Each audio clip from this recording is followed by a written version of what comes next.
Okay right. Arvind అన్న, రేపు ఇప్పుడు మనం లర్నింగ్ లైసెన్స్ కోసం అప్లై చేసినాం కదా, రేపు ఆర్టీ ఆఫీస్ పోతే ఎగ్జామ్ ఉంటది అక్కడ ఒకటి. సో ఆ ఎగ్జామ్ లా టోటల్ 20 క్వశ్చన్స్ వస్తాయి.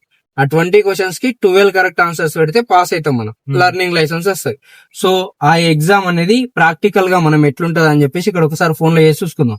సో ఇక్కడ వచ్చేసి మనకు టోటల్ 20 క్వశ్చన్స్ వస్తాయి మన దగ్గర. టోటల్ 20 క్వశ్చన్స్ లో 16 కరెక్ట్ ఆన్సర్స్ పెడితే పాస్ అవుతాం. అక్కడ 12 కరెక్ట్ ఆన్సర్స్ పెడితే పాస్ అవుతాం, ఇక్కడ 16 పెడితే పాస్ అవుతాం. ఎవ్రీ క్వశ్చన్స్ కి 30 సెకండ్స్ మాత్రమే టైం ఉంటది. సో ఆ 30 సెకండ్స్ లలో నువ్వు చదవాలా, ఆన్సర్ పెట్టాలి. ఓకేనా, అర్థమైందా? పట్టుకో, స్టార్ట్ చేసాం. సాధారణ పరిస్థితుల్లో వెళ్లాల్సిన వేగం యొక్క అత్యధిక స్థాయి వేగ పరిమితి చిహ్నం సూచిస్తుంది. సాధారణ పరిస్థితుల్లో వెళ్లాల్సిన వేగం యొక్క అత్యధిక స్థాయి వేగ పరిమితిని సూచిస్తుంది. ఏది కాదు? కాదు, నిజం కాదు, రెండు ఏది కాదు. పెట్టు ఆన్సర్. తప్పంట. రైట్.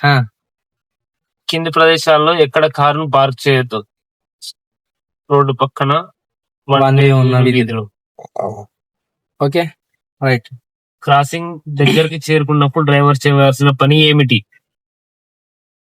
అదే వేగంతో ముందుకు వెళ్ళాలి, హార్న్ మోగించాలి, వేగంగా వెళ్ళిపోవాలి, వేగం తగ్గించి ఆపడానికి సిద్ధపడాలి. పెట్టు ఆన్సర్ అనుకున్నా పెట్టేసి. మీరు సైక్లిస్ట్ వెనుక ఉన్నారు, ట్రాఫిక్ లైట్ మారినప్పుడు మీరు ఏం చేస్తారు? సైక్లిస్ట్ ముందుకు వెళ్ళడానికి ప్రయత్నించారు. సైక్లిస్ట్ కు తగినంత స్థానాన్ని, సమయాన్ని ఇవ్వండి. కుడి వైపున తిరగండి, కానీ సైక్లిస్ట్ కూడా స్థలాన్ని కేటాయించండి. హారన్ మోగిస్తూ ముందుకు వెళ్ళిపోండి. మూడోది పెట్టు. ఒక పబ్ లో భోజనానికి ఆహ్వానం అందింది. సాయంత్రం ఇంటికి వాహనాన్ని నడుపుతూ వెళ్ళాల్సి వస్తే మీరు ఏం చేయాలి? 2 పెగ్గులు మాత్రమే తీసుకోవాలి. అసలు మద్యాన్ని సేవించకూడదు. మద్యాన్ని సేవించి ముందు కొద్దిగా పాలు తాగాలి. మద్యంతో పాటు వేడి భోజనం కూడా చేయాలి. మీ వాహనాన్ని ఇంకో వాహనం ఓవర్టేక్ చేస్తున్నప్పుడు మీరు ఏం చేయాలి?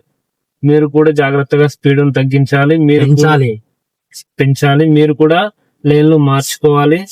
మీరు ఓవర్టేక్ లేన్ కు మారవచ్చు. మీ వాహనాన్ని వేగం పెంచకూడదు.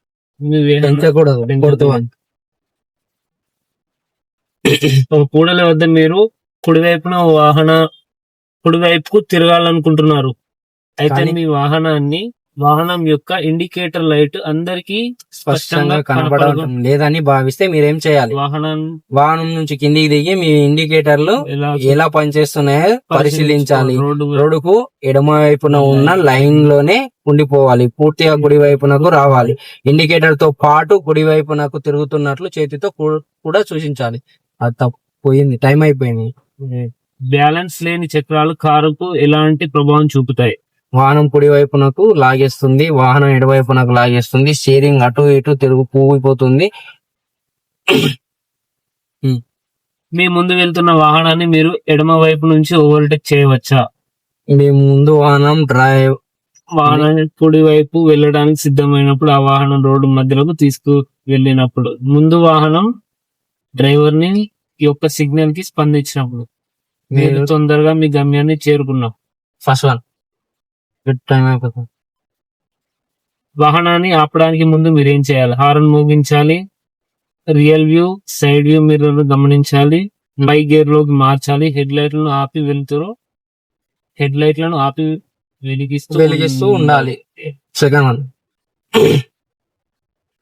ఏది సరైన? పాదచారులు రోడ్డు పైన ప్రత్యేక అధికారాలు లేవు. పాదచారులు జీబ్రా క్రాసింగ్ వద్ద మాత్రమే రోడ్డుకు అనుమతించారు. పాదచారుల హక్కు వారు రోడ్డు దాటినంత వరకు ఆగాలి. కాదు పైన సెకండ్ వన్. టైం అయిపోతుంది. మీరు కుడి వైపున ఉన్న ఒక సందులోకి తిరగాలనుకున్నారు.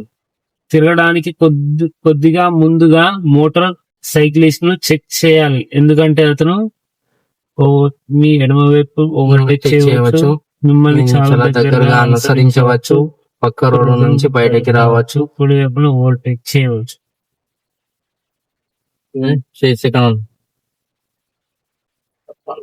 యూటర్న్ ఎక్కడ నిషేధించబడింది? నో యూటర్న్ సిగ్నల్ ఉన్న రోడ్డు పైన, రద్దీగా ఉన్న రోడ్డు పైన. నో యూటర్న్ ఉన్న సిగ్నల్ పైన, రద్దీగా ఉన్న రోడ్డు పైన యూటర్న్ చేయడం సురక్షితం కానప్పుడు. రైట్ అని 5 మోటార్ వే పై నడుపుతున్నప్పుడు పొరపాటున మీరు తిరగాల్సిన మలుపు దాటి ముందుకు వెళ్తే ఏం చేస్తారు? తర్వాత ముందుకు తిరుగుతాను, జాగ్రత్తగా రివర్స్ చేసి లైన్ లో మళ్ళుతాను, ఖాళీ దొరికితే యూటర్న్ చేస్తాను,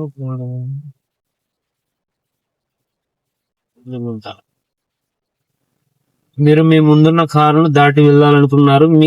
మీరు ఆ కారు యొక్క పొడి ఇండికేటర్ వెలుగుతుండడం గమనించారు. అప్పుడు మీరేం చేయాలి? వేగంగా దాటడానికి ప్రయత్నిస్తాను, ఆగిపోతాను, మీ హెడ్ లైట్లు వెలిగించి వేగంగా ముందుకు వెళ్తాను, మీ అద్దంలో చూసుకుంటూ కారు వెనకాల వెళ్ళిపోతాను.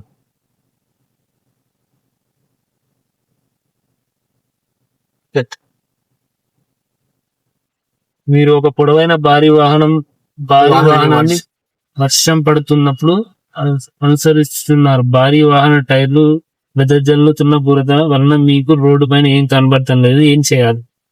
బాగా కనపడేంత వరకు వెనకాల ఉండాలి, ఎక్కువ కాంతితో హెడ్ లైట్ వెలిగించాలి, లారీ దగ్గర బురదకు దూరంగా ఉండాలి, వేగం పెంచి తర్వాత ఓవర్టేక్ చేయాలి. బస్ వన్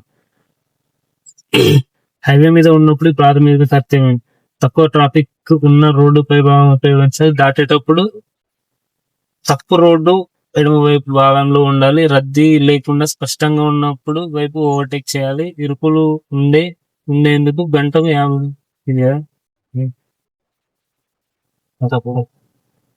ఈ చిహ్నం ఏమిటి? Third one.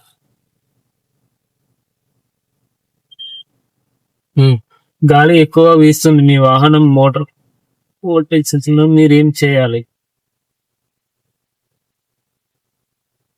Second one. బాగా వెనకాల ఉండాలి. ప్రైవేట్ వాహనాల నెంబర్ ప్లేట్లు ఏ రంగులో ఉంటాయి? నల్లని ప్లేట్ పై తెల్లని అక్షరాలు. First one. సో మనం 13 క్వశ్చన్స్ కరెక్ట్ పెట్టినాం. ఎన్ని క్వశ్చన్స్ కరెక్ట్ పెట్టినాం స్కోర్ బోర్డ్ చూసుకున్నాం మనం ఒకసారి. 12 క్వశ్చన్స్ కరెక్ట్ పెట్టినాం అంటే 12 క్వశ్చన్స్ కరెక్ట్ కాబట్టి ఆర్టీఎఫ్ఎస్ లో అయితే పాస్. సో ఇక్కడ 16 కరెక్ట్ పెట్టాలి కాబట్టి ఫెయిల్ అయినాం. సో ఇలా ఏది తప్పు పెట్టినావు చూసుకో ఒకసారి. ఫస్ట్ వన్ తప్పంట. ఏంది? నిజం. సాధారణ పరిస్థితి వెళ్లాల్సిన వేగం యొక్క అధిక స్థాయి వేగ పరిమితి చిహ్నం సూచిస్తుంది. నిజం చూపిస్తుంది కదా. సైక్లిస్ట్ వెనుక ఉన్నప్పుడు ట్రాఫిక్ లైట్ వెలిగినప్పుడు మీరేం చేయాలి? సైక్లిస్ట్ కు తగినంత సమయాన్ని ఇవ్వాలి. ఇది ఒకటి పెట్టలే, టైం అయిపోయింది. ఒక కూడలి వద్ద మీరు కుడి వైపున తిరగాలనుకున్నారు. అదే ఇండికేటర్ తో పాటు చేసి చూపాలి. అది పెట్టలో కింది వాటిలో ఏ ప్రకటన సరైనది? పాదచారుల హక్కు వారు రోడ్డు దాటినంత వరకు ఆగాలి. మీరు కుడి వైపున ఉన్న ఒక సమయంలోకి తిరగాలనుకున్నారు, సందులోకి తిరగాలనుకున్నారు. తిరగడానికి కొద్దిగా ముందు మోటార్ సైక్లిస్ట్ చెక్ చేయాలి, ఎందుకంటే సరైన కుడి వైపున కుడి నుండి ఓవర్టేక్ చేయవచ్చు. కుడి వైపున తిరగాలన్నాడు కదా, ఎడమ వైపు కుడి. మీరు మీ ముందున్న కారు దాటి వెళ్ళాలనుకున్నారు. మీరు ఆ కారు యొక్క కుడి ఇండికేటర్ వెలుగుతుంది అని గమనించారు. అప్పుడు మీరు ఏం చేయాలి? అద్దంలో చూసుకుంటూ కారు వెనకాలే వెళ్ళాలి. హైవే మీద ఉన్నప్పుడు మీకు ప్రాథమిక కర్తవ్యం దాటేటప్పుడు తప్ప రోడ్డుకు ఎడమ భాగంలో క్రాసింగ్ ఓవర్టేకింగ్ చేసేటప్పుడు తప్ప మిగతా టైంలో మొత్తం లెఫ్ట్ సైడ్ లో ఉండాలి. లెఫ్ట్ సైడ్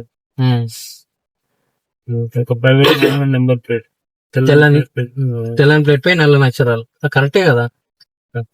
మనం ఏం పెట్టినాం? నల్ల ప్లేట్ పై తెల్లని అక్షరాలు. తెల్లని ప్లేట్ పై నల్లని అక్షరాలు. ఓకే. వైట్ ప్లేట్ పై బ్లాక్ లెటర్స్ ఉంటాయి కదా. ఇది పెట్టినాం మనం ఫస్ట్. సరే రైట్.